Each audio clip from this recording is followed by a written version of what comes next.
ಎಲ್ಲರಿಗೂ ನಮಸ್ಕಾರ. ತಮಗೆಲ್ಲರಿಗೂ ದಸರಾ ಹಬ್ಬದ ಹಾರ್ದಿಕ ಶುಭಾಶಯಗಳು. ಮೈಸೂರು ದಸರಾ ಅಂದರೆ ಯಾರಿಗೆ ಗೊತ್ತಿಲ್ಲ, ಇಷ್ಟ ಇಲ್ಲ ಹೇಳಿ. ಪ್ರತಿ ವರ್ಷದಂತೆ ಈ ವರ್ಷವೂ ಕೂಡ ದಸರಾ ಸಂಭ್ರಮದಿಂದ ಎಲ್ಲ ಕಡೆ ಆಚರಣೆ ಮಾಡಲಾಗ್ತಾ ಇದೆ. ಇಂತಹ ಸಂದರ್ಭದಲ್ಲಿ ದಸರಾ ಹಬ್ಬದ ವಿಶೇಷತೆ ಏನು ಗೊತ್ತಾ? ಒಂದು ಅಂಬಾರಿ, ಇನ್ನೊಂದು ಬೊಂಬೆ ಹಬ್ಬ. ಹೌದು, ಬೊಂಬೆ ಹಬ್ಬ ಅಂದ ಕೂಡಲೇ ನಮಗೆಲ್ರಿಗೂ ಅಟ್ಟದ ಮೇಲಿಟ್ಟ ಪೆಟ್ಟಿಗೆಯಲ್ಲಿ ಆರಾಮಾಗಿ ವರ್ಷವಿಡೀ ಕಾದು ಕುಳಿತಂತಹ ಬೊಂಬೆಗಳ ನೆನಪಾಗುತ್ತೆ. ಹೌದು, ಎಲ್ಲರ ಮನೆಯಲ್ಲಿ, ಅದರಲ್ಲೂ ಸಂಪ್ರದಾಯಸ್ಥವಾಗಿ ನಡ್ಕೊಂಡು ಬಂದಿರುವಂತಹ ಮನೆಗಳಲ್ಲಿ ಬೊಂಬೆ ಹಬ್ಬವನ್ನು ಮಾಡೋದು, ಆಚರಿಸೋದು ಪದ್ಧತಿಯಾಗಿರುವಂತಹ ಮನೆಗಳಲ್ಲಿ ಪ್ರತಿ ವರ್ಷ ಬಂತು ಅಂದ ಕೂಡಲೇ ಬೊಂಬೆ ಹಬ್ಬ ಮಾಡಬೇಕು ಅನ್ನುವ ಸಂಭ್ರಮ. ಒಂದು ಕಡೆ ಆ ಎಲ್ಲ ಬೊಂಬೆಗಳನ್ನ ಕೆಳಗಿಳಿಸಿ ಅದನ್ನು ಮಂಟಪಗಳಲ್ಲಿ ಅಲಂಕರಿಸಿ ಅದನ್ನು ಅಷ್ಟು ಅಚ್ಚುಕಟ್ಟಾಗಿ ನೆರವೇರಿಸೋದು, ಹಬ್ಬ ಮಾಡೋದು, ಅದರ ಜೊತೆಗೆ ವಿಶೇಷವಾದ ಅಡುಗೆಗಳನ್ನ ಮಾಡೋದು, ಇದೆಲ್ಲವೂ ಕೂಡ ಪದ್ಧತಿ ಆಗಿದೆ. ನಾವೆಲ್ಲ ಸ್ವಲ್ಪ ಹಿಂದಕ್ಕೆ ಹೋಗಿ ಈ ದಸರಾ ಹಬ್ಬದಲ್ಲಿ ಬೊಂಬೆ ಹಬ್ಬ ಯಾವಾಗ ಶುರುವಾಯಿತು ಅಂತ ನೋಡೋದಾದರೆ, 18ನೇ ಶತಮಾನದಿಂದ ಈ ಬೊಂಬೆ ಹಬ್ಬವನ್ನು ಆಚರಣೆ ಮಾಡಲಾಗ್ತಾ ಇದೆ ಅಂತ ಇತಿಹಾಸ ನಮ್ಗೆ ಹೇಳುತ್ತೆ. 18ನೇ ಶತಮಾನದಿಂದ ಇಲ್ಲಿವರೆಗೂ ಇನ್ನೂ ಮುಂದಕ್ಕೂ ಖಂಡಿತಕ್ಕೂ ಎಲ್ಲರೂ ಬೊಂಬೆಗಳನ್ನ ಜೋಡಿಸಿ ಕೂರಿಸಿ ಅಲಂಕರಿಸಿ ಪೂಜೆ ಮಾಡುವಂಥ ಪದ್ಧತಿ ಅಂತೂ ಖಂಡಿತ ಇದ್ದೇ ಇದೆ. ನಮ್ಮ ಬೊಂಬೆ ಹಬ್ಬ ಅಂತ ನೆನಪಿಸ್ಕೊಳ್ಳೋದಾದರೆ, ಬೊಂಬೆಗಳನ್ನು, ಅದರಲ್ಲೂ ವಿಶೇಷವಾಗಿ ಪಟ್ಟದ ಗೊಂಬೆಗಳನ್ನು, ನಮ್ಮ ಮದುವೆ ಸಂಪ್ರದಾಯಗಳಲ್ಲಿ ಪ್ರತಿ ಒಂದು ಜೋಡಿ ಬೊಂಬೆಗಳನ್ನು ಮದುವೆಯ ಆಗಷ್ಟೇ ಹೊಸದಾಗಿ ದಾಂಪತ್ಯ ಜೀವನವನ್ನು ಶುರು ಮಾಡುವಂಥ ಗಂಡು ಹೆಣ್ಣಿಗೆ ಅದನ್ನು ಉಡುಗೊರೆಯಾಗಿ ಕೊಡುವಂಥ ಪದ್ಧತಿಯನ್ನು ನಾವು ನೋಡ್ತೀವಿ. ಅದರಲ್ಲೂ ವಿಶೇಷವಾಗಿ ನಮ್ಮ ಕರ್ನಾಟಕ, ಆಂಧ್ರ ಪ್ರದೇಶ, ತಮಿಳುನಾಡು, ತೆಲಂಗಾಣ ಈ ಭಾಗಗಳಲ್ಲಿ ಈ ಬೊಂಬೆ ಹಬ್ಬ ತುಂಬ ಪ್ರಚಲಿತವಾಗಿ ನಡ್ಕೊಂಡು ಬಂದಿದೆ. ಮದುವೆ ಸಂಪ್ರದಾಯದಲ್ಲಿ ಪಟ್ಟದ ಬೊಂಬೆಗಳನ್ನ ಕೊಟ್ಟು, ಇನ್ನು ಮುಂದೆ ನೀವು ಪ್ರತಿ ವರ್ಷ ಪಟ್ಟದ ಬೊಂಬೆಗಳನ್ನ ಇಟ್ಟು ಅದನ್ನು ಪೂಜೆ ಮಾಡಿ ಅಂತ ಹೇಳಲಾಗುತ್ತೆ. ಸಂಪ್ರದಾಯ ಒಂದು ಕಡೆ ಆದರೆ, ಇನ್ನೊಂದು ಕಡೆ ನಮ್ಮ ಪರಂಪರೆ. ಹೌದು, ಬೊಂಬೆ ಹಬ್ಬ ಅಂದ ಕೂಡಲೇ ಆ ಬೊಂಬೆಗಳನ್ನ ಇಟ್ಟು, ಪಟ್ಟದ ಬೊಂಬೆಗಳ ಜೊತೆಗೆ ಮನೆದೇವರನ್ನ ಇಟ್ಟು, ಮನೆದೇವರ ಬೊಂಬೆಗಳನ್ನ ಇಟ್ಟು, ಮತ್ತು ಅದ್ರ ಸುತ್ತ ನಮ್ಮ ಪುರಾಣ ಪಾತ್ರಗಳನ್ನು, ನಮ್ಮ ಪುರಾಣದಲ್ಲಿ ಬರುವಂತಹ ಎಲ್ಲ ದೇವತೆಗಳನ್ನು ಬೊಂಬೆಗಳ ರೂಪದಲ್ಲಿ ಇಟ್ಟು ಪೂಜೆ ಮಾಡುವಂಥದ್ದು ಪದ್ಧತಿಯಾಗಿದೆ. ಇಂತಹ ಅನೇಕ ಬೊಂಬೆಗಳು ಪ್ರತಿ ವರ್ಷವೂ ಕೂಡ 3, 5, 7, 9 ಹೀಗೆ ಮಂಟಪಗಳನ್ನು ಆಯೋಜನೆ ಮಾಡುವ ಮೂಲಕ, ಅಂದರೆ ಒಂದು 3 ಸ್ಟೆಪ್ ಇರಬೇಕಂತೆ, ಇಲ್ಲಾಂದರೆ 5, ಇಲ್ಲಾಂದರೆ 7, ಇಲ್ಲಾಂದರೆ 9 ಹೀಗೆ ಬೆಸ ಸಂಖ್ಯೆಯಲ್ಲಿ ಇರುವಂತಹ ಮಂಟಪಗಳನ್ನು ಜೋಡಿಸಿ ಅದರ ಮೇಲೆ ಶುಭ್ರವಾದ ಬಟ್ಟೆಗಳನ್ನು ಹಾಕಿ ಅದನ್ನು ತುಂಬ ಮಡಿಯಿಂದ ಅಚ್ಚುಕಟ್ಟಾಗಿ ಮಾಡ್ತಾರೆ. ಬೊಂಬೆಗಳನ್ನ ಮೊದಲನೇ ಒಂದು ಸ್ಟೆಪ್ನಲ್ಲಿ, ಅಂದರೆ ಆ ಹಂತದಲ್ಲಿ ಮನೆಯ ದೇವರ ಬೊಂಬೆಗಳನ್ನ ಇಡಲಾಗುತ್ತೆ. ಅದಾದ ನಂತರ ಮನೆ ದೇವರ ಜೊತೆಗೆ ಪಟ್ಟದ ಬೊಂಬೆಗಳು, ನಮ್ಮನ್ನೆಲ್ಲ ರಾಜರು ಆಳ್ವಿಕೆ ಮಾಡ್ತಿದ್ರಲ್ವ, ಒಂದು ಕಾಲದಲ್ಲಿ ನಾವು ಮಹಾರಾಜರನ್ನೇ ದೇವರು ಅಂತ ತಿಳ್ಕೊಂಡಿದ್ದವರು. ಹೌದು, ನಮ್ಮನ್ನೆಲ್ಲ ಅವರು ರಕ್ಷಣೆ ಮಾಡ್ತಾರೆ, ಆಳ್ವಿಕೆ ಮಾಡ್ತಾರೆ, ಹಾಗೆ ನಮ್ಮ ಪ್ರತಿಯೊಂದು ಯೋಗಕ್ಷೇಮವನ್ನು ಕೂಡ ಅವರೇ ನೋಡ್ಕೊಳ್ತಾರೆ ಅನ್ನುವಂಥದ್ದು. ಆ ಕಾರಣಕ್ಕೆ ಪಟ್ಟದ ಬೊಂಬೆಗಳನ್ನ ಇಟ್ಟು ಮಹಾರಾಜ ಮಹಾರಾಣಿಯ ಅಲಂಕಾರವನ್ನು ಮಾಡಿ, ಅದರಲ್ಲೂ ನಮ್ಮನೆಯಲ್ಲಿ ಒಂದು ಪಟ್ಟದ ಗೊಂಬೆಗಳಿರ್ತಾ ಇತ್ತು. ಪ್ರತಿ ವರ್ಷ ಅದಕ್ಕೆ ಈ ಗುನ್ನಂಪಟ್ಟೆ ಅಂತ ಒಂದು ಪೇಪರ್ ಬರುತ್ತಲ್ಲ, ಅದರಲ್ಲಿ ಸೀರೆಯನ್ನು ಉಡಿಸ್ತಾಯಿದ್ರು. ಈಗಂತೂ ಬಿಡಿ, ಕುಂದನ್ ಸ್ಟೋನ್ ಇದೆ, ಮತ್ತು ಬಗೆಯ ಸಿಲ್ಕ್ ಬಟ್ಟೆಗಳನ್ನ ತಗೊಳ್ತಾರೆ, ಅದರಲ್ಲಿ ಸೀರೆಯನ್ನು ಉಡಿಸ್ತಾರೆ, ಪಂಚೆಯನ್ನು ಉಡಿಸ್ತಾರೆ. ಹಾಗೆ ಬೊಂಬೆಗಳಿಗೆ ತುಂಬ ಚಂದದ ಮಣಿ ಅಲಂಕಾರವನ್ನು ಕೂಡ ಮಾಡ್ತಾರೆ. ಅದು ರೆಡಿ ಇರುವಂಥ ಅನೇಕ ಗೊಂಬೆಗಳು ಈಗ ಎಲ್ಲ ಕಡೆ ಅಂಗಡಿಗಳಲ್ಲಿ ಸಿಗುತ್ತೆ. ಆ ಥರ ಒಂದು ಪಟ್ಟದ ಬೊಂಬೆಗಳನ್ನ ಜೋಡಿಸಿ ಅದರ ಸುತ್ತ ದಶಾವತಾರ, ಅಷ್ಟಲಕ್ಷ್ಮಿಯರು ಮತ್ತು ನವದುರ್ಗೆಯರು, ಹೀಗೆ ವಿವಿಧ ದೇವಾನುದೇವತೆಗಳ ಒಂದು ವಿಗ್ರಹಗಳನ್ನು, ಅಂದರೆ ಬೊಂಬೆಗಳನ್ನ ಇಡಲಾಗುತ್ತೆ. ಅದರಲ್ಲೂ ಮಣ್ಣಿನ ಬೊಂಬೆಗಳಿರಬಹುದು, ಪೇಪರ್ನಲ್ಲಿ ಮಾಡಿರುವಂತಹ ಬೊಂಬೆಗಳಿರಬಹುದು, ಮತ್ತು ಕೆಲವು ಬೊಂಬೆಗಳು ಸೆರಾಮಿಕ್ನಿಂದ ಕೂಡ ಇರ್ತವೆ. ಹಾಗೆ ಲೋಹದ ಬೊಂಬೆಗಳನ್ನ ಕೂಡ ಇಡಲಾಗುತ್ತೆ. ಅಲ್ಲದೆ ಮೊದಲೆಲ್ಲ ಕಸೂತಿ ಹಾಕಿ ಮಣಿಗಳನ್ನು ಕೂಡ ಮಾಡ್ತಾಯಿದ್ರು, ಮಣಿಗಳಲ್ಲೂ ಬೊಂಬೆಗಳನ್ನ ತಯಾರು ಮಾಡ್ತಾಯಿದ್ರು, ಅದನ್ನು ಕೂಡ ಜೋಡಿಸಲಾಗುತ್ತೆ. ಹೀಗೆ ವಿವಿಧ ಪದಾರ್ಥಗಳಿಂದ ತಯಾರಾದಂತಹ ಬೊಂಬೆಗಳನ್ನು ಒಂದಾದ ಮೇಲೆ ಇನ್ನೊಂದರಂತೆ ಅದನ್ನು ಜೋಡಿಸಿ ಅಲ್ಲಿ ಪೂಜೆಯನ್ನು ನೆರವೇರಿಸಲಾಗತ್ತೆ. ಅದರಲ್ಲೂ ಈ ನವರಾತ್ರಿಯಲ್ಲಿ ಮೊದಲ ದಿನದಿಂದ ಶುರುವಾಗಿ ಕೊನೆಯ ದಿನ ಅಂದರೆ ದಸರಾ ಏನು ನಾವು ಆನೆಯ ಅಂಬಾರಿಯನ್ನು, ಚಾಮುಂಡಿ ತಾಯಿಯನ್ನು ಹೊತ್ತ ಅಂಬಾರಿಯನ್ನು ನೋಡ್ತೀವಲ್ಲ, ಅಲ್ಲಿವರೆಗೂ ಕೂಡ ಅಂಬಾರಿ ಏನು ಮೆರವಣಿಗೆ ಹೋಗುತ್ತೆ, ಹೋಗಿ ಬರುವವರೆಗೂ ಕೂಡ ಈ ಬೊಂಬೆಯನ್ನು 10 ದಿನಗಳ ಕಾಲ ಇಟ್ಟು ಪೂಜೆ ಮಾಡಲಾಗತ್ತೆ. ಪ್ರತಿದಿನ ಅದಕ್ಕೆ ವಿಶೇಷವಾದ ಭಕ್ಷ್ಯ ಭೋಜನಗಳನ್ನ ಅಂದರೆ ನೈವೇದ್ಯ ನೀಡಲಾಗುತ್ತೆ. ಅದರ ಜೊತೆಗೆ ಮನೆಗೆ ಸುಮಂಗಲಿಯರನ್ನ ಕರೆದು ಅವರಿಗೆ ಕುಂಕುಮ ಕೊಡುವಂತಹ ಪದ್ಧತಿ ಇದೆ. ಕುಂಕುಮದ ಜೊತೆಗೆ ಅವರಿಗೆ ನೆನಪಿಗಾಗಿ ಬೊಂಬೆಗಳನ್ನು ಕೂಡ ಕೊಡುವಂತಹ ಪದ್ಧತಿ ನಮ್ಮ ಕಡೆ ಇದೆ. ಹಾಗೆಯೇ ಪ್ರತಿ ವರ್ಷ ಕೂಡ ಈ ಇರುವಷ್ಟು ಬೊಂಬೆಗಳ ಜೊತೆಗೆ ಹೊಸದೊಂದು ಜೋಡಿ ಬೊಂಬೆಯನ್ನು ಇಡಬೇಕು ಅನ್ನುವಂಥದ್ದು ಪದ್ಧತಿಯಂತೆ. ನೋಡಿ, ಈ ಥರ ಎಷ್ಟೊಂದು ವಿಶೇಷತೆಗಳನ್ನು ನಾವು ಬೊಂಬೆ ಹಬ್ಬದಲ್ಲಿ ನೋಡ್ತೀವಿ.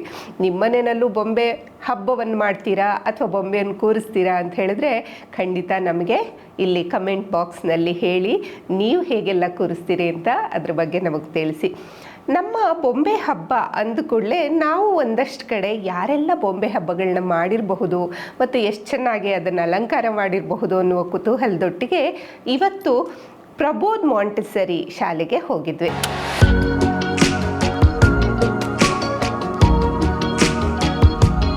ಮಂಡ್ಯದಲ್ಲಿ ಇರುವಂತಹ ಕಳೆದ 19 ವರ್ಷಗಳಿಂದ ಸಾವಿರಾರು ಮಕ್ಕಳನ್ನು ಅವರ ಬೇಸಿಕ್ ಎಜುಕೇಷನನ್ನು ನೀಡುವ ಮೂಲಕ, ಅಂದರೆ ನಮ್ಮ ಸಂಪ್ರದಾಯವನ್ನು ಬಿಡಬಾರ್ದು ಮತ್ತು ನಮ್ಮಲ್ಲಿ ಬರುವಂತಹ ಎಲ್ಲ ಹಬ್ಬಗಳನ್ನು ಆಚರಿಸುವಂತಹ, ಅದರ ಜೊತೆಗೆ ಮಕ್ಕಳಿಗೆ ಅವರ ಮುಂದಿನ ಭವಿಷ್ಯವನ್ನು ನಿರ್ಧರಿಸಿಕೊಳ್ಳುವಂತಹ ಮಟ್ಟಕ್ಕೆ ತಯಾರು ಮಾಡುವಂತಹ ನಮ್ಮ ಪ್ರಬೋಧ್ ಮಾಂಟೆಸರಿ ಶಾಲೆ ತುಂಬ ಅದ್ಭುತವಾಗಿ ಕಳೆದ 15 ವರ್ಷಗಳಿಂದಲೂ ಕೂಡ ಬೊಂಬೆ ಹಬ್ಬವನ್ನು ಮಾಡ್ಕೊಂಡು ಬಂದಿದೆ. ಈ ವರ್ಷ ಮತ್ತು ಕೆಲವಾರು ವರ್ಷಗಳಿಂದ ಥೀಮ್ನಲ್ಲಿ ಒಂದು ಬೊಂಬೆ ಹಬ್ಬವನ್ನು ಮಾಡ್ತಾರೆ. ಹೇಗೆ ಥೀಮ್ನಲ್ಲಿ ಅಂತ ಹೇಳಿದ್ರೆ, ಒಂದು ವರ್ಷ ಇಡೀ ಕೃಷ್ಣನ ಒಂದು ಅವತಾರಗಳನ್ನು ತೋರಿಸುವಂಥದ್ದು, ಕೃಷ್ಣನ ಬಾಲಲೀಲೆಗಳನ್ನ ತೋರಿಸುವಂಥದ್ದು, ಹಾಗೆ ಒಂದು ವರ್ಷ ಪರಿಸರದ ಬಗೆಗಿನ ಬೊಂಬೆಗಳನ್ನ ಇಡುವಂಥದ್ದು. ಈ ವರ್ಷ ವಿಶೇಷವಾಗಿ ರಾಮನಿಗೆ ಸಂಬಂಧಿಸಿದಂತಹ ಎಲ್ಲ ಬೊಂಬೆಗಳನ್ನು ಜೋಡಿಸಿ ಬೊಂಬೆ ಹಬ್ಬವನ್ನು ಮಾಡಿದ್ದಾರೆ. ಎಷ್ಟು ಅದ್ಭುತವಾಗಿದೆ ಅಂತ ಹೇಳಿದರೆ, ನೋಡಿದ ಕೂಡಲೇ ಇನ್ನೂ ನೋಡಬೇಕು ನಮ್ಮ ಮಕ್ಕಳಿಗೂ ಅದನ್ನು ತೋರಿಸ್ಬೇಕು ಅನ್ನುವಷ್ಟು ಮಟ್ಟಿಗೆ ಇಷ್ಟ ಆಗಿಬಿಡುತ್ತೆ. ಈ ಬೊಂಬೆ ಹಬ್ಬದ ವಿಶೇಷತೆ ಏನು ಗೊತ್ತಾ? ನಾವೆಲ್ಲ ಜಗನ್ಮಾತೆಯ ಕೈಗಳಲ್ಲಿ ಅರಳಿರುವಂತಹ ಕೂಸುಗಳು, ನಾವೆಲ್ಲರೂ ಕೂಡ ಒಂದೇ ಅನ್ನುವಂತಹ ಭಾವನೆ ಆ ಮೂರ್ತಿಗಳ ರೂಪದಲ್ಲಿ ನಾವು ಎಲ್ಲರನ್ನ ಆ ಬೊಂಬೆಗಳ ರೂಪದಲ್ಲಿ ನೋಡುವಂಥದ್ದು. ನಿಜ, ಈ ಜನಸಾಮಾನ್ಯರು ಹಳ್ಳಿಯ ಬದುಕು ಇಂತಹ ಅನೇಕ ಬೊಂಬೆಗಳನ್ನು ಕೂಡ ಆ ಬೊಂಬೆ ಹಬ್ಬದಲ್ಲಿ ಇಟ್ಟು ಗೌರವಿಸಲಾಗ್ತದೆ, ಪೂಜಿಸಲಾಗ್ತದೆ.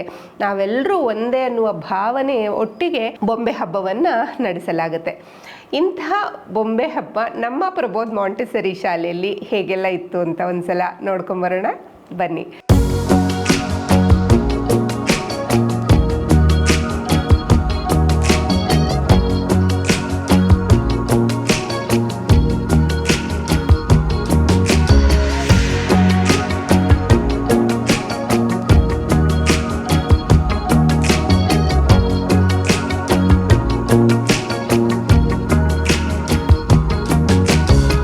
ನನ್ನ ಹೆಸರು ನಂದಿನಿ ಪಂಚು. ನಾನು ಸುಮಾರು ಒಂದು 20 ವರ್ಷದಿಂದ ಈ ಪ್ರಬೋಧ್ ಮಾಂಟೆಸರಿ ನಡೆಸ್ಕೊಂಬಂದಿದ್ದೀನಿ.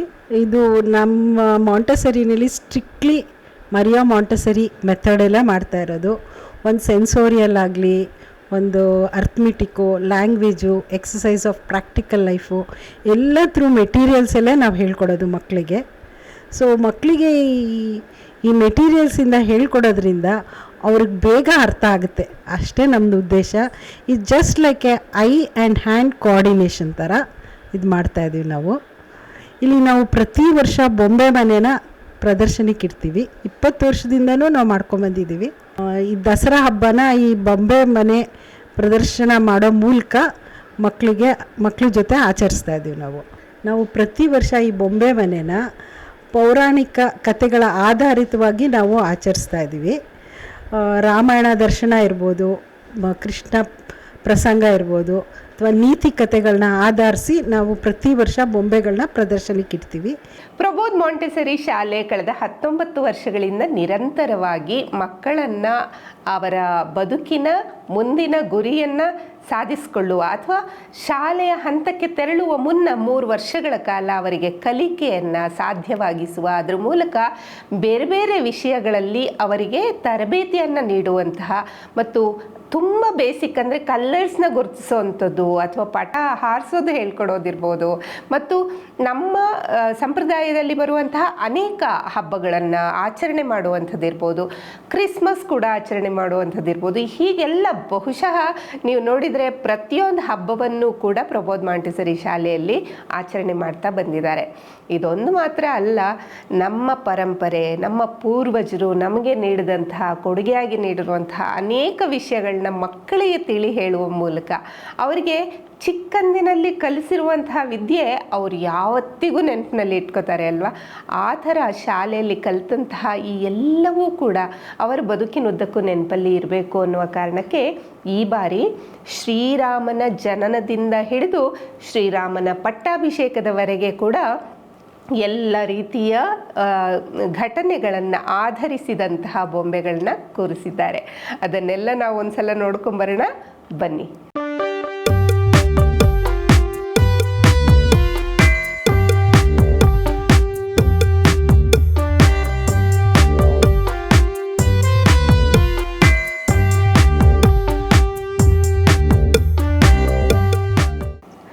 ಇದು ನೋಡಿ, ಈ ಬೊಂಬೆ ಈ ಒಂದು ಸನ್ನಿವೇಶ ಏನಿದೆ ಇದು ರಾಮನ ಜನನವನ್ನು ತಿಳಿಸುವಂತಹ ಸನ್ನಿವೇಶ. ಶ್ರೀರಾಮ ಎಲ್ರಿಗೂ ಗೊತ್ತಿರೋ ಹಾಗೆ ಅವನೊಬ್ಬ ಮರ್ಯಾದಾ ಪುರುಷೋತ್ತಮ ಅಲ್ವಾ. ನಮ್ಮ ಪುರಾಣದ ಪಾತ್ರಗಳನ್ನು ನೋಡೋದಾದರೆ ಒಬ್ಬೊಬ್ಬರಿಗೂ ಒಂದೊಂದು ಅರ್ಹತೆ, ಯೋಗ್ಯತೆ ಮತ್ತು ಅವರಿಗೆ ಸಲ್ಲಬೇಕಾದಂತಹ ಎಲ್ಲ ಪೂಜ್ಯತೆ. ಇವತ್ತು ನಾವೆಲ್ಲರೂ ಶ್ರೀರಾಮನನ್ನು ಇವತ್ತು ಕೊಂಡಾಡ್ತಿದ್ದೀವಿ ಮಾತ್ರ ಅಲ್ಲ, ಅಯೋಧ್ಯೆಯಲ್ಲಿ ಶ್ರೀರಾಮನ ಹೊಸ ಮಂದಿರವನ್ನು ನಿರ್ಮಾಣ ಮಾಡಿ ಅಲ್ಲಿ ಪ್ರತಿಯೊಬ್ಬರು ನಾವು ಶ್ರೀರಾಮನ ದರ್ಶನ ಮಾಡಬೇಕು ಅಂತ ಹೇಳಿ ಹೊರಡ್ತಾ ಇದ್ದೀವಿ. ಅಂಥ ಒಂದು ಶುಭ ಸಂದರ್ಭದಲ್ಲಿ ಈ ಬಾರಿ ಶ್ರೀರಾಮನ ವಿಗ್ರಹಗಳನ್ನು ಇಟ್ಟಿರೋದು ಮತ್ತು ಶ್ರೀರಾಮನ ಬಗೆಗಿನ ಘಟನೆಗಳನ್ನು ವಿವರಿಸ್ತಾ ಇರೋದು ಬಹಳ ಸಂತೋಷದ ಸಂಗತಿ. ಶ್ರೀರಾಮನ ಜನನ ಹೇಗೆಲ್ಲ ಆಗಿದೆ ಅನ್ನುವಂಥದ್ದನ್ನು ಇಲ್ಲಿ ನೋಡೋದಾದರೆ, ಗಂಗಾ ನದಿಯ ಉತ್ತರ ಬಯಲು ಪ್ರದೇಶದಲ್ಲಿ ಇರುವಂತಹ ಕೋಸಲ ಅನ್ನುವಂಥ ವಿಶಾಲ ಪಟ್ಟಣ ರಾಜ್ಯ. ಆ ರಾಜ್ಯದ ರಾಜಧಾನಿ ಯಾವುದಾಗಿತ್ತು ಅಂದರೆ ಅಯೋಧ್ಯೆ ಆಗಿತ್ತು. ಆ ಅಯೋಧ್ಯೆಯ ರಾಜ್ಯವನ್ನು ದಶರಥ ಮಹಾರಾಜ ಆಳ್ವಿಕೆ ಮಾಡ್ತಾ ಇದ್ದ. ಅವನಿಗೆ 3 ಪತ್ನಿಯರಿದ್ದರು. ಮೊದಲ ಪತ್ನಿ ಕೌಸಲ್ಯಾದೇವಿ, ಸುಮಿತ್ರಾದೇವಿ 2ನೇ ಪತ್ನಿ, ಹಾಗೆ ಕೈಕೇಯಿ 3ನೇ ಪತ್ನಿಯಾಗಿದ್ಲು. ದಶರಥ ಮಹಾರಾಜ ಕೋಸಲ ದೇಶವನ್ನು ಸುಭಿಕ್ಷವಾಗಿ ಇರೋ ಥರ ಆಳ್ವಿಕೆ ಮಾಡ್ತಾ ಇರ್ತಾನೆ. ಅವನಿಗೆ ಮಕ್ಕಳಿರೋದಿಲ್ಲ. ಆಗ ಮಕ್ಕಳಿಲ್ವಲ್ಲ ಅನ್ನುವಂತಹ ಕೊರಗು ದಶರಥ ಮಹಾರಾಜನಿಗಿರುತ್ತೆ. ಆಗ ಎಲ್ಲರೂ ಹೇಳ್ತಾರೆ, ನೀನು ಪುತ್ರ ಕಾಮೇಷ್ಟಿ ಯಾಗವನ್ನು ಮಾಡು ಅಂತ.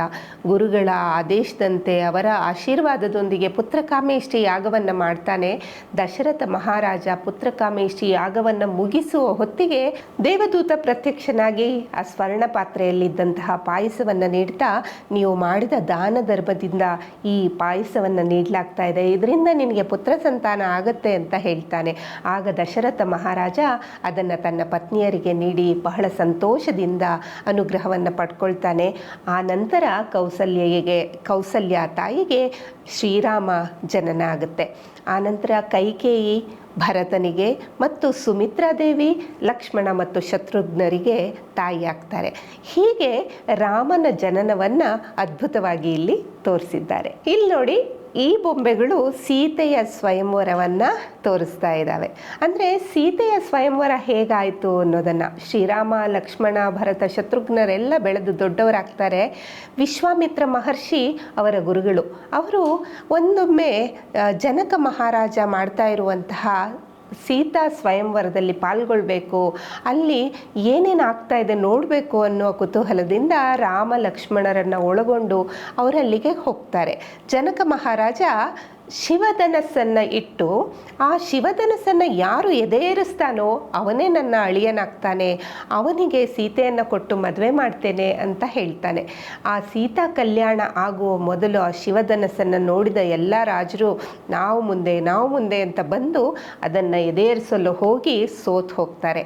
ಆದರೆ ಶ್ರೀರಾಮ ಬರ್ತಾನಲ್ಲ, ಬಂದ ಕೂಡಲೇ ಆ ಶಿವಧನಸ್ಸನ್ನು ಒಮ್ಮೆ ಕೈಯಲ್ಲಿ ಹಿಡಿದ ಕೂಡಲೇ ಆ ಶಿವಧನಸ್ಸು ಮುರಿದು ಬೀಳುತ್ತೆ. ಆಶ್ಚರ್ಯ ಆಗುತ್ತೆ ಅಲ್ಲಿ ಕುಳಿತಿರುವ ಎಲ್ರಿಗೂ. ಆದರೆ ಶಿವಧನಸ್ಸು ಶ್ರೀರಾಮನ ಕೈಯಲ್ಲಿ ಮುರಿದು ಬಿದ್ದು ಶ್ರೀರಾಮನೇ ತನ್ನ ಅಳಿಯನಾದ ಅನ್ನುವ ಸಂತೋಷ ಜನಕ ಮಹಾರಾಜನಿಗೆ ಉಂಟಾಗುತ್ತೆ. ಮೊದಲೇ ಪೂರ್ವ ನಿಯೋಜಿತವೇನೋ ಅನ್ನುವ ಹಾಗೆ ಆ ಜನಕ ಮಹಾರಾಜನ ಮಗಳು ಸೀತಾದೇವಿಗೂ ಶ್ರೀರಾಮನಿಗೂ ವಿವಾಹವಾಗತ್ತೆ. ಇದು ಈ ಬೊಂಬೆಗಳನ್ನ ತೋರಿಸಲಾಗಿದೆ. ಇಲ್ಲಿ ನೋಡಿ, ಇದು ಶ್ರೀರಾಮ ಕಾಡಿಗೆ ಹೋಗ್ತಾ ಇರುವಂತಹ ದೃಶ್ಯ. ನಾವೆಲ್ಲರೂ ಕೇಳಿದ್ದೀವಿ, ಶ್ರೀರಾಮ ಎಲ್ಲವನ್ನ ತೊರೆದು ಕಾಡಿಗೆ ಹೋಗುವಂಥ ಪ್ರಸಂಗ ಯಾವಾಗ ಬರುತ್ತೆ ಅಂತ. ಶ್ರೀರಾಮನ ಪಟ್ಟಾಭಿಷೇಕ ಆಗಬೇಕು ಅಂತ ದಶರಥ ಮಹಾರಾಜ ಎಲ್ಲ ವ್ಯವಸ್ಥೆಗಳನ್ನು ಮಾಡ್ಕೊಳ್ತಾ ಇರುವಾಗ ಮಂಥರೆ ಅನ್ನುವಂತಹ ಕೈಕೇಯಿಯ ದಾಸಿ ಬಂದ್ಬಿಟ್ಟು ಹೇಳ್ತಾಳೆ ಕೈಕೇಯಿಗೆ, ನೋಡು ಶ್ರೀರಾಮನಿಗೆ ಪಟ್ಟಾಭಿಷೇಕ ಮಾಡ್ತಾ ಇದ್ದಾರೆ, ಅವನಿಗೇನಾದರೂ ಪಟ್ಟಾಭಿಷೇಕ ಆಗಿಬಿಟ್ರೆ ಮುಂದೆ ಬರುವಂತಹ ಅವನ ಸಂತಾನವೇ ಎಲ್ಲ ರಾಜ್ಯವನ್ನು ಆಳುವಂತಹ ಸಂತಾನವಾಗುತ್ತೆ ಮತ್ತು ಶ್ರೀರಾಮನ ಮಕ್ಕಳೇ ಮುಂದೆ ಕೂಡ ರಾಜರಾಗ್ತಾರೆ, ನಿನ್ನ ಮಕ್ಕಳಿಗೆ ಏನೂ ದೊರೆಯೋದಿಲ್ಲ ಅಂತ. ಭರತನ ತಾಯಿಯಾಗಿರುವಂತಹ ಕೈಕೇಯಿ ಈ ಎಲ್ಲ ಮಾತುಗಳನ್ನ ಕೇಳಿ ಅಸೂಯೆಗೆ ಒಳಗಾಗ್ತಾಳೆ. ಮಂಥರೆಯ ಮಾತನ್ನು ಕೇಳಿ ಯಾವತ್ತೋ ಒಂದು ದಿನ ದಶರಥ ಮಹಾರಾಜ ಅವಳಿಗೆ ನೀಡಿದ್ದಂತಹ 2 ವರಗಳನ್ನು ಇದೇ ಸಂದರ್ಭದಲ್ಲಿ ನೀನು ಉಪಯೋಗಿಸ್ಕೋ ಅಂತ ಹೇಳಿದಂಥ ಮಂಥರೆಯ ಆ ದುಷ್ಟ ಬುದ್ಧಿಯ ಮಾತುಗಳನ್ನ ಕೇಳಿದಂತಹ ಕೈಕೇಯಿ ದಶರಥನಿಗೆ ಶ್ರೀರಾಮನ ಪಟ್ಟಾಭಿಷೇಕ ನಿಲ್ಲಬೇಕು ಮತ್ತು ಶ್ರೀರಾಮ 14 ವರ್ಷ ವನವಾಸಕ್ಕೆ ಹೋಗಬೇಕು ಅನ್ನುವಂತಹ 2 ವರಗಳನ್ನ ಕೇಳಿಸ್ಕೊಳ್ತಾಳೆ. ಇನ್ನೇನು ಮಾಡ್ತಾನೆ ಪಾಪ ದಶರಥ ಮಹಾರಾಜ ಹೆಂಡತಿಯ ಮಾತಿಗೆ ಕಟ್ಟು ಬೀಳ್ತಾನೆ. ಇಲ್ದಿದ್ರೆ ನಾನು ಪ್ರಾಣತ್ಯಾಗ ಮಾಡಿಬಿಡ್ತೀನಿ ಅನ್ನುವಂಥ ಮಾತನ್ನು ಕೂಡ ಕೈಕೇಯಿ ಹೇಳ್ತಾಳೆ. ಕೈಕೇಯಿಯ ಮಾತಿಗೆ ಕಟ್ಟು ಬಿದ್ದಂತಹ ದಶರಥ ಮಹಾರಾಜ ಬಂದು ಶ್ರೀರಾಮನನ್ನು ಕಾಡಿಗೆ ಕಳಿಸುವ ವ್ಯವಸ್ಥೆಯನ್ನು ಮಾಡ್ತಾನೆ.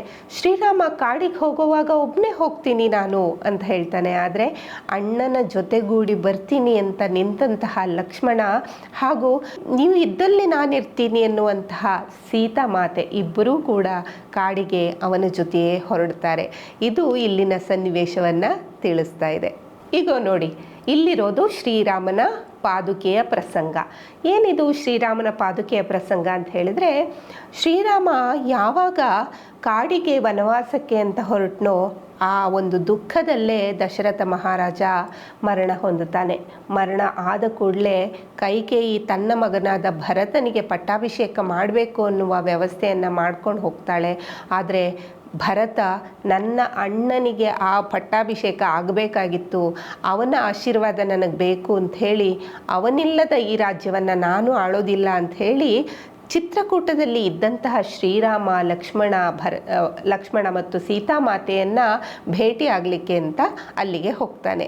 ಅಲ್ಲಿ ಹೋಗಿ ಶ್ರೀರಾಮನ ಪಾದುಕೆಗಳನ್ನು ಪವಿತ್ರವಾದ ಪಾದುಕೆಗಳು, ಆ ಪಾದುಕೆಗಳಿಂದಲೇ ರಾಜ್ಯಾಭಿಷೇಕ ಆಗಬೇಕು, ಇಲ್ಲಿ ಪಟ್ಟಾಭಿಷೇಕ ಆಗಬೇಕು ಮತ್ತು ಆ ರಾಜ್ಯ ಆಳಬೇಕಾಗಿದ್ದರೆ ಶ್ರೀರಾಮನ ಮಾತ್ರ ಸಾಧ್ಯ ಅಂಥೇಳಿ ಆ ಪಾದುಕೆಗಳನ್ನ ಅಲ್ಲಿಗೆ ತಗೊಂಡು ಬರ್ತಾನೆ. ತನ್ನ ರಾಜ್ಯಕ್ಕೆ ಪಾದುಕೆಗಳನ್ನ ತಂದು ಸಿಂಹಾಸನದ ಮೇಲೆ ಇಟ್ಟು ಆನಂತರ ಶ್ರೀರಾಮನ ಆಶೀರ್ವಾದದೊಂದಿಗೆ ಅವನು ರಾಜ್ಯವನ್ನು ಆಳಲಿಕ್ಕೆ ಶುರು ಮಾಡ್ತಾನೆ. ಆ ಎಲ್ಲ ವಿಷಯಗಳನ್ನು ತಿಳಿಸುವಂತಹ ಶ್ರೀರಾಮನ ಪಾದುಕೆಯ ಪ್ರಸಂಗ ಇದು. ಈಗ ನೋಡಿ, ಮಾಯಾಜಿಂಕೆಯ ಪ್ರಸಂಗ. ಇದಂತೂ ರಾಮಾಯಣದಲ್ಲಿ ಯಾರೂ ಮರಿಲಿಕ್ಕೆ ಸಾಧ್ಯವೇ ಇಲ್ಲ. ಯಾಕಂದರೆ ರಾಮಾಯಣದ ಮೊದಲ ಭಾಗ ಒಂದು ಕಡೆ ಆದರೆ ಈ ಮಾಯಾಜಿಂಕೆ ಬಂದ ನಂತರದ ಭಾಗವೇ ಬೇರೆ. ಈ ಮಾಯಾಜಿಂಕೆಯ ಪ್ರಸಂಗ ಏನು ಅಂತ ಇಲ್ಲಿ ನಾವು ನೋಡಬಹುದು. ಶ್ರೀರಾಮ ಯಾವಾಗ ಭರತ ತನ್ನ ಪಾದುಕೆಗಳನ್ನ ತಗೊಂಡು ಹೋಗ್ತಾನೆ, ಆನಂತರ ಅವರನ್ನು ಬೀಳ್ಕೊಟ್ಟು ಪಂಚವಟಿಗೆ ಬಂದು ಅಲ್ಲಿ ಪರ್ಣಕುಟೀರದಲ್ಲಿ ವಾಸ ಮಾಡ್ತಾ ಇರ್ತಾರೆ ಶ್ರೀರಾಮ, ಲಕ್ಷ್ಮಣ, ಸೀತೆ ಎಲ್ಲರೂ. ಆ ವಾಸ ಮಾಡುವಂತಹ ಸಂದರ್ಭದಲ್ಲಿ ಒಮ್ಮೆ ರಾವಣನ ತಂಗಿ ಶೂರ್ಪನಖಿ ಬಂದು ಲಕ್ಷ್ಮಣನನ್ನು ಕಾಡ್ತಾ ಇರ್ತಾಳೆ. ಕಾಡಿಸ್ತಾ ಇರುವಾಗ ಲಕ್ಷ್ಮಣನಿಗೂ ಅವಳಿಗೂ ಕೂಡ ಒಂದು ವಾಗ್ಯುದ್ಧವೇ ನಡೆಯುತ್ತೆ. ಆ ಮೂಗು ಮತ್ತು ಕಿವಿಗಳನ್ನು ಕತ್ತರಿಸಿದಂತಹ ಲಕ್ಷ್ಮಣ ಶೂರ್ಪನಖಿಗೆ ಅವಮಾನ ಮಾಡ್ತಾನೆ. ಆ ಅವಮಾನವನ್ನು ಸಹಿಸಲಾಗದ ಶೂರ್ಪನಖಿ ಹೋಗಿ ರಾವಣನಿಗೆ ಅವನ ವಿಷಯವನ್ನು ಹೇಳ್ತಾಳೆ. ಹೇಗಾದರೂ ಮಾಡಿ ನನಗೆ ಅವಮಾನ ಮಾಡಿದಂತಹ ಅವನ ವಿರುದ್ಧ ನೀನು ಸೇಡು ತೀರಿಸ್ಕೋಬೇಕು ಅಂತ ಹೇಳ್ಕೊಡ್ತಾಳೆ. ಆಗ ಶ್ರೀರಾಮ ಲಕ್ಷ್ಮಣ ಸೀತೆ ಇರುವಂತಹ ಆ ಪರ್ಣಕುಟೀರದ ಬಳಿಯಲ್ಲಿ ರಾವಣ ತನ್ನ ಸೋದರ ಮಾವನಾದಂತಹ ಮಾರೀಚನನ್ನು ಬಂಗಾರದ ಜಿಂಕೆಯನ್ನಾಗಿ ಮಾಡಿ ಕಳುಹಿಸಿ ಮಾರುವೇಷದಲ್ಲಿ ಹೋಗಿ ಸೀತೆಯನ್ನು ನಾನು ಹೊತ್ತೊಯ್ಯಬೇಕು ಅನ್ನುವ ಮಾತನ್ನು ಹೇಳ್ತಾನೆ. ಆಗ ಶ್ರೀರಾಮ ಲಕ್ಷ್ಮಣ ಮತ್ತು ಸೀತೆ ಇರುವಂತಹ ಸಂದರ್ಭದಲ್ಲಿ ಮಾರೀಚ ಮಾಯಾ ಜಿಂಕೆಯಾಗಿ ಅಲ್ಲಿಗೆ ಬರ್ತಾನೆ. ಬಂದ ಕೂಡಲೇ ಆ ಜಿಂಕೆಯನ್ನು ನೋಡಿದ ಸೀತೆಗೆ ಮನಸ್ಸಾಗುತ್ತೆ, ಎಷ್ಟು ಚೆನ್ನಾಗಿದೆ ಅಲ್ವಾ ಈ ಬಂಗಾರದ ಜಿಂಕೆ, ನನಗಿದು ಬೇಕೇ ಬೇಕು ಶ್ರೀರಾಮ ಅಂತ ಕೇಳ್ತಾಳೆ. ಆ ಎಲ್ಲವೂ ಗೊತ್ತಿಲ್ಲದೆ ಇರುವಂಥ ಶ್ರೀರಾಮ ಜಿಂಕೆಯನ್ನು ತರಬೇಕು ಅಂಥೇಳಿ ಓಡಿ ಹೋದ ಆ ಜಿಂಕೆಯನ್ನು ಬೆನ್ನಟ್ಟಿ ಹೋಗ್ತಾನೆ. ಇಲ್ಲಿ ಸೀತೆಯ ಜೊತೆಗೆ ಲಕ್ಷ್ಮಣ ಕಾವಲು ಕಾಯ್ತಾ ಇರ್ತಾನೆ. ಮಾರೀಚ ಬಂಗಾರದ ಜಿಂಕೆಯ ವೇಷವನ್ನು ಧರಿಸಿ ದೂರ ದೂರ ದೂರ ಕರ್ಕೊಂಡು ಹೋಗಿ ಶ್ರೀರಾಮ ಯಾವಾಗ ಬಾಣ ಬಿಡ್ತಾನೋ ಆ ಜಿಂಕೆಯನ್ನು ಕೊಲ್ಲಿಕ್ಕೆ ತರಲಿಕ್ಕೆ ಅಂತ ಹೇಳಿ, ಆಗ ಹಾ ಸೀತೆ ಹಾ ಲಕ್ಷ್ಮಣ ಅಂಥೇಳಿ ಕೂಗಿಬಿಡುತ್ತೆ. ಅದು ಶ್ರೀರಾಮನ ಧ್ವನಿಯಲ್ಲಿ. ಶ್ರೀರಾಮನ ಧ್ವನಿಯ ಇದು ಅಂಥೇಳಿ ಸೀತೆ ಗಾಬರಿ ಆಗ್ತಾಳೆ. ಲಕ್ಷ್ಮಣ ಹೋಗು ನಿಮ್ಮ ಅಣ್ಣನನ್ನು ಕಾಪಾಡು ಅಂತ ಕೇಳ್ಕೊಳ್ತಾಳೆ. ಹೋದಂತಹ ಲಕ್ಷ್ಮಣ ಇಲ್ಲಿ ಒಂದು ಲಕ್ಷ್ಮಣ ರೇಖೆಯನ್ನು ಹಾಕಿ ನೀವೆಲ್ಲೂ ಹೋಗೋಕ್ಕೂಡ್ದು, ಇಲ್ಲೇ ಇರಬೇಕು ನಾನು ಬರೋವರೆಗೆ ಅಂತ ಹೇಳಿ ಹೋಗ್ತಾನೆ. ಆದರೆ ಸೀತೆ ಒಬ್ಬಳೇ ಇಲ್ಲಿ ಕಾಯ್ತಾ ಇರುವಾಗ ಲಕ್ಷ್ಮಣ ಶ್ರೀರಾಮನ ಧ್ವನಿಯನ್ನು ಅನುಸರಿಸಿ ದೂರ ತೆರಳಿದಾಗ ರಾವಣ ಸನ್ಯಾಸಿಯ ವೇಷವನ್ನು ಧರಿಸಿ ಭಿಕ್ಷಾ ಪಾತ್ರೆಯನ್ನು ಹಿಡ್ಕೊಂಡು ಬಂದು ಸೀತೆಯಲ್ಲಿ ಭಿಕ್ಷೆಯನ್ನು ಕೇಳ್ತಾನೆ. ಭಿಕ್ಷೆಯನ್ನು ಕೇಳಿದಂತಹ ಪ್ರಸಂಗದಲ್ಲಿ ಸೀತೆ ಆ ಲಕ್ಷ್ಮಣ ರೇಖೆಯನ್ನು ದಾಟಿ ಬರಬೇಕಾಗತ್ತೆ. ದಾಟಿ ಬಂದ ಕೂಡಲೇ ಸೀತೆಯನ್ನು ಅವನು ತನ್ನ ಪುಷ್ಪಕ ವಿಮಾನದಲ್ಲಿ ಹೊತ್ತೊಯ್ದು ಬಿಡ್ತಾನೆ. ರಾಮ ಅಲ್ಲೆಲ್ಲೋ ದೂರದಲ್ಲಿ, ಲಕ್ಷ್ಮಣ ಅವನನ್ನು ಅನುಸರಿಸಿ. ಇಲ್ಲಿ ಸೀತೆ ಒಬ್ಬಳೇ ಇರುವಾಗ ರಾಮನ ಪತ್ನಿಯಾದ ಸೀತೆಯನ್ನು ಅಪಹರಿಸಿದಂತಹ ರಾವಣ ಅವಳನ್ನು ತನ್ನ ರಾಜ್ಯಕ್ಕೆ ಕೊಂಡೊಯ್ತಾನೆ. ಅದನ್ನು ವಿವರಿಸುವಂತಹ ಈ ಮಾಯಾ ಜಿಂಕೆಯ ಕಥೆ ಇದು. ಈಗ ನೋಡಿ, ಇಲ್ಲಿದೆ ಜಟಾಯು ಮರಣವನ್ನು ತಿಳಿಸುವಂತಹ ಬೊಂಬೆಗಳು. ಹೌದು, ಜಟಾಯು ಯಾರು ಅಂದರೆ ಗರುಡ ಪಕ್ಷಿ. ಹೌದು, ಸೀತಾಮಾತೆಯನ್ನು ಅಪಹರಿಸಿದಂತಹ ರಾವಣ ಅವಳನ್ನು ಆಕಾಶ ಮಾರ್ಗದಲ್ಲಿ ಕೊಂಡೊಯ್ತಾ ಇರುವಾಗ ಸೀತೆ ಕೂಗ್ತಾಳೆ ಜೋರಾಗಿ, ಲಕ್ಷ್ಮಣ ರಾಮ ನನ್ನನ್ನು ರಕ್ಷಿಸಿ ರಕ್ಷಿಸಿ ಅಂತ. ಆ ಕೂಗನ್ನು ಕೇಳಿಸ್ಕೊಂಡಂತಹ ಜಟಾಯು ಗರುಡ ಪಕ್ಷಿ ಬಂದು ಅವಳನ್ನು ರಕ್ಷಣೆ ಮಾಡಲಿಕ್ಕೆ ಪ್ರಯತ್ನ ಮಾಡುತ್ತೆ. ರಾವಣನನ್ನು ಕೊಕ್ಕಿನಿಂದ ಕುಕ್ಕಲಿಕ್ಕೆ ಪ್ರಯತ್ನ ಮಾಡುತ್ತೆ. ಆದರೆ ರಾವಣ ತನ್ನ ಹರಿತವಾದ ಕತ್ತಿಯಿಂದ ಜಟಾಯುವಿನ ರೆಕ್ಕೆಗಳನ್ನು ಕತ್ತರಿಸಿ ಹಾಕ್ಬಿಡ್ತಾನೆ. ಅವು ಭೂಮಿಗೆ ಬಿದ್ದೋಗುತ್ತೆ. ತಕ್ಷಣ ಜಟಾಯು ಪಕ್ಷಿ ಕೆಳಗೆ ಉರುಳಿ ಬಿದ್ದು ಹೋಗುತ್ತೆ. ಈ ಸಂದರ್ಭದಲ್ಲಿ ಪರ್ಣಕುಟೀರದಲ್ಲಿ ಇಲ್ಲದೆ ಇರುವಂತಹ ಸೀತೆಯನ್ನು ಎಲ್ಲಿ ಹೋದ್ಲು ಅಂತ ಹುಡುಕ್ತಾ ಇರುವ ಶ್ರೀರಾಮ ದಕ್ಷಿಣ ದಿಕ್ಕಿಗೆ ಮುಖ ಮಾಡಿ ಕೂಗ್ತಾ ಇದ್ದಂತಹ ಪಶು ಪಕ್ಷಿಗಳನ್ನ ನೋಡಿ ಇಲ್ಲೇ ಎಲ್ಲೋ ಹೋಗಿರಬೇಕು ಅಂಥೇಳಿ ಆ ದಕ್ಷಿಣ ದಿಕ್ಕಿನ ಕಡೆಗೆ ಮುಖ ಮಾಡಿಕೊಂಡು ನಡ್ಕೊಂಡು ಹೋಗ್ತಾ ಇರ್ತಾನೆ. ಆಗ ಜಟಾಯು ಪಕ್ಷಿ ಎದುರಾಗುತ್ತೆ. ರಾಮ, ನನ್ನನ್ನು ದಯಮಾಡಿ ಕ್ಷಮಿಸು, ಸೀತೆಯನ್ನು ರಾಕ್ಷಸ ರಾಜನಾದ ರಾವಣ ಹೊತ್ತೊಯ್ತಾ ಇದ್ದ, ಅದನ್ನು ನಾನು ತಡಿಲಿಕ್ಕೆ ಪ್ರಯತ್ನ ಮಾಡಿದೆ, ಆದರೆ ನನ್ನ ಕೈಯಲ್ಲಿ ಸಾಧ್ಯ ಆಗಲಿಲ್ಲ ಅಂತ ಹೇಳುತ್ತೆ ಜಟಾಯು ಪಕ್ಷಿ. ಆ ಜಟಾಯು ಪಕ್ಷಿ ನೀಡಿದಂತಹ ಸೂಚನೆ ಇತ್ತಲ್ಲ, ಅದು ರಾಮನಿಗೆ ಮುಂದೆ ಸೀತೆಯನ್ನು ಹುಡುಕುವ ಒಂದು ಸಂದರ್ಭಕ್ಕೂ ಕೂಡ ಮಾರ್ಗಸೂಚಿಯಾಗಿ ಅದು ಕಾಣಿಸುತ್ತೆ. ಅಂತಹ ಒಂದು ಸಂದರ್ಭವನ್ನು ತಿಳಿಸುವಂತಹ ಜಟಾಯುವಿನ ಒಂದು ಸನ್ನಿವೇಶ ಇದಾಗಿದೆ. ಇಲ್ಲಿರುವಂತಹ ಅಶೋಕವನದ ಪ್ರಸ್ತುತಿ ಅಥವಾ ಅಶೋಕವನದ ಪ್ರಸಂಗವನ್ನು ನೀವು ನೋಡ್ತಾ ಇದ್ದೀರಿ. ಈ ಬೊಂಬೆಗಳೆಲ್ಲ ಅಶೋಕವನದ ಬಗ್ಗೆ ತಿಳಿಸ್ತಾ ಇದ್ದಾವೆ. ರಾಮಾಯಣದ ಸುಂದರಕಾಂಡದಲ್ಲಿ ಬರುವಂತಹ ಅಶೋಕವನದ ವರ್ಣನೆ ಅತ್ಯಂತ ಅದ್ಭುತವಾಗಿದ್ದು, ಯಾಕಂದರೆ ಅಶೋಕವನವನ್ನು ಸ್ವತಃ ವಿಶ್ವಕರ್ಮರು ಅವರ ಕೈಗಳಿಂದಲೇ ನಿರ್ಮಾಣ ಮಾಡಿದ್ರು ಅನ್ನುವಂತಹ ಒಂದು ಪ್ರತೀತಿ ಕೂಡ ಇದೆ. ಅಶೋಕವನಕ್ಕೆ ಕರೆದುಕೊಂಡು ಹೋದಂತಹ ರಾವಣ ಸೀತೆಯನ್ನು ಅಲ್ಲಿ ಅವಳನ್ನು ಕೂಡಿ ಹಾಕ್ತಾನೆ. ಅವಳ ಸೇವೆಗೆ ಅಂತ ರಾಕ್ಷಸ ದಾಸಿಯರನ್ನು ನೇಮಕ ಮಾಡ್ತಾನೆ. ಅವಳು ಒಪ್ಪಿಕೊಂಡ ಹೊರತು ನಾನು ಅವಳನ್ನು ಮುಟ್ಟುವುದಿಲ್ಲ ಅನ್ನುವ ಒಂದು ಶಪಥವನ್ನು ಕೂಡ ಮಾಡಿರ್ತಾನೆ. ಅಶೋಕವನದಲ್ಲಿ ಶೋಕ ಸಾಗರದಲ್ಲಿ ಮುಳುಗಿದಂತಹ ಸೀತಾಮಾತೆ ಶ್ರೀರಾಮನ ಬರುವಿಕೆಗಾಗಿ ಅವನು ಯಾವತ್ತಾದರೂ ಒಂದಿನ ನನ್ನನ್ನು ಕರ್ಕೊಂಡು ಹೋಗ್ತಾನೆ, ಬಂದೇ ಬರ್ತಾನೆ ಅನ್ನುವ ಆಸೆಯಲ್ಲಿ ಕಾಯ್ತಾ ಇರ್ತಾಳೆ. ಎಷ್ಟೋ ದಿನಗಳು ಉರುಳುತ್ತೆ. ಆನಂತರ ಈ ಕಡೆ ಶ್ರೀರಾಮನಿಗೆ ಸಿಕ್ಕಂಥ ವಾನರ ಸೇನೆ, ಹನುಮಂತ ಎಲ್ಲರೂ ಸಿಕ್ಕಿ ಹನುಮಂತ ನಾವೆಲ್ಲರೂ ನೆನಪಿಸ್ಕೊಳ್ಬೇಕಾದಂಥ ಒಂದು ಪುರಾಣದ ಪಾತ್ರ ಅದು. ಸೀತಾಮಾತೆಯನ್ನು ಮೊದಲು ನೋಡಿದಂಥ ಹನುಮಂತ ಅಂದರೆ ತಾನು ಸೀಮೋಲ್ಲಂಘನ ಮಾಡಿ ಸಮುದ್ರವನ್ನು ಹಾರಿ ಅಶೋಕವನದಲ್ಲಿ ಲಂಕೆಯಲ್ಲಿ ಇದ್ದಂತಹ ಅಶೋಕವನದಲ್ಲಿ ಇದ್ದ ಆ ಸೀತಾಮಾತೆಯನ್ನು ಕಂಡು ಶ್ರೀರಾಮ ನೀಡಿದಂತಹ ಮುದ್ರೆಯ ಉಂಗುರವನ್ನು ಕೊಟ್ಟು ನಾನು ರಾಮನ ಭಂಟ ಅಂತ ಹೇಳಿ ಪರಿಚಯವನ್ನು ಮಾಡಿಕೊಳ್ಳುತ್ತೆ. ಹನುಮಂತನ ಆ ಒಂದು ಪ್ರಸಂಗವೂ ಕೂಡ ಇಲ್ಲಿ ನಮಗೆ ನೆನಪಾಗುತ್ತೆ. ಅಶೋಕವನದಲ್ಲಿ ಕುಳಿತಂತಹ ಸೀತೆ ಮುದ್ರೆ ಉಂಗುರವನ್ನು ನೋಡಿ ಕನಿಷ್ಠ ಇಷ್ಟಾದರೂ ನನಗೆ ಸಿಕ್ತಲ್ಲ ಅನ್ನುವ ಧನ್ಯತೆಯನ್ನು ಅನುಭವಿಸ್ತಾಳೆ. ಆ ಸೀತಾಮಾತೆ ಕುಳಿತಿದ್ದಂತಹ ಅಶೋಕವನ ಏನಿತ್ತಲ್ಲ ಅದರ ಒಂದು ಸುಂದರವಾದ ಕಲ್ಪನೆಯನ್ನು ಇಲ್ಲಿ ಈ ಬೊಂಬೆಗಳಲ್ಲಿ ನಾವು ಕಾಣಬಹುದು. ಶ್ರೀಲಂಕೆಯಲ್ಲಿ ಇರುವಂತಹ ಅಶೋಕವನವನ್ನು ಸೀತಾಮಾತೆಯ ದೇವಸ್ಥಾನವನ್ನಾಗಿ ನಿರ್ಮಾಣ ಮಾಡಲಾಗಿದೆ ಮತ್ತು ಶ್ರೀಲಂಕೆಯಲ್ಲಿ ಅನೇಕ ಅಶೋಕ ವೃಕ್ಷಗಳನ್ನ ಬೆಳೆಸಲಾಗ್ತಾ ಇದೆ. ಇದನ್ನೆಲ್ಲ ನಾವು ಕಾಣಬಹುದು ಈ ಬೊಂಬೆಗಳ ರೂಪದಲ್ಲಿ. ಅದನ್ನು ಮತ್ತೊಮ್ಮೆ ನೆನಪು ಮಾಡ್ಕೊಳ್ತಾ ಇದ್ದೇವೆ. ಈಗ ನೋಡಿ, ಇಲ್ಲಿದೆ ರಾವಣನ ದರ್ಬಾರ್ ಸನ್ನಿವೇಶ. ಈ ದರ್ಬಾರ್ನಲ್ಲಿ ಏನೇನೆಲ್ಲ ಇದೆ ನೀವು ನೋಡ್ತಾ ಇದ್ದೀರಿ. ಆ ಪುಟ್ಟ ಬೊಂಬೆಗಳಲ್ಲಿ ಅದನ್ನು ನಾವು ಕಾಣ್ತಾ ಇದ್ದೇವೆ. ಶ್ರೀರಾಮ ಯಾವಾಗ ಹನುಮಂತನನ್ನು ಸೀಮೋಲ್ಲಂಘನ ಮಾಡಿ ಸೀತೆಯನ್ನು ಕಂಡು ಕಳಿಸಿದನಲ್ಲ, ಆ ಸಂದರ್ಭದಲ್ಲಿ ಸೀತೆಯನ್ನು ನೋಡಿದಂಥ ಹನುಮಂತ ಶ್ರೀರಾಮನ ಮುದ್ರೆಯುಂಗುರವನ್ನು ಕೊಡ್ತಾನೆ. ಪ್ರತ್ಯುತ್ತರವಾಗಿ ಸೀತೆಯಿಂದ ಚೂಡಾಮಣಿಯನ್ನು ತರ್ತಾ ಬರ್ತಿರ್ತಾನೆ. ಆ ಬರುವಂಥ ಸಂದರ್ಭದಲ್ಲಿ ರಾಮನ ಭಂಟ ಯಾರೋ ಬಂದಿದ್ದಾನೆ ಅನ್ನುವ ವಿಷಯ ರಾವಣನಿಗೆ ಗೊತ್ತಾಗುತ್ತೆ. ರಾವಣ ಸುಮಾಲಿಯನ್ನು ಕಳಿಸಿ ಆ ಕಪಿಯನ್ನು ಹಿಡಿದು ಅಂತ ಹೇಳ್ತಾನೆ. ಹನುಮಂತ ಯಾವಾಗ ಅಶೋಕವನದ ಆಚೀಚೆ ಸುಳಿದಾಡುವಂತಹ ಸಂದರ್ಭದಲ್ಲಿ ಸುಮಾಲಿ ಅವನನ್ನು ಹಿಡಿಯಲು ಪ್ರಯತ್ನ ಮಾಡ್ತಾನೆ.